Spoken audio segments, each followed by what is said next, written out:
Magandang umaga nga pala dyan sa inyo mga langga, no? Samahan nyo nga pala akong mga langga na paliguin yung anak ko. Dito nga pala mga langga, pinipilit ko na yung anak ko na paliguin siya. Ang problema mga langga, ayaw niya talagang maligo. Ito, parang mag-aaway na naman kami nito ba?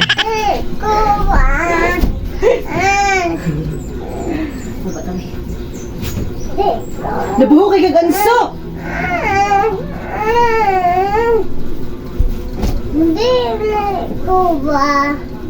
Ay!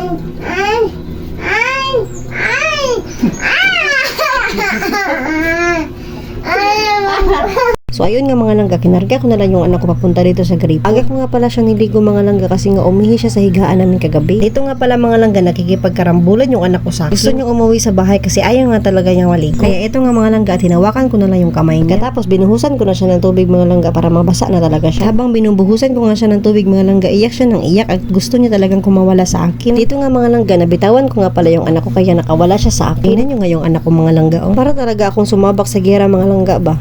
Kaya heto ako mga langga, napaupo na lang talaga ako. Nihintay ko na lang talaga na kumalma yung anak ko mga langga. Kailangan lang talaga natin habaan yung pasensya natin. Kaya nga mga langga, umuwi na nga siya sa bahay kahit hindi pa siya tapos maligo ba. Ito nga mga langga, fast forward na nga pala tayo. No? Hindi na nga pala ako nakapag-video kanina mga langga kasi nga nahirapan ako sa kanya. Ito mga langga, pagkatapos ko nga pala siyang bihisan, dilinisan ko nga pala yung tenga niya. Dito nga mga langga, kumakalma na nga pala itong anak ko. Lumalambing na rin pala siya sa akin. Yan nga pala yung lagi kong ginagawa sa anak ko mga langga. Tuwing umiiyak yan mga langga, hinahayaan ko lang siya na umiyak hanggang sa maging kalmado na siya. Kapag naging kalmado na siya mga langga, doon ko na siya kinakausap ng masinsinan. Ganyan naman talaga tayo mga nanay mga langga. Oy, kailangan kalmado lang tayo at mataas yung pasensya natin sa mga anak natin. Ito nga mga langga, tapos ko na nga linisan yung tenga niya. Tapos naglalambing na yung anak ko sa akin.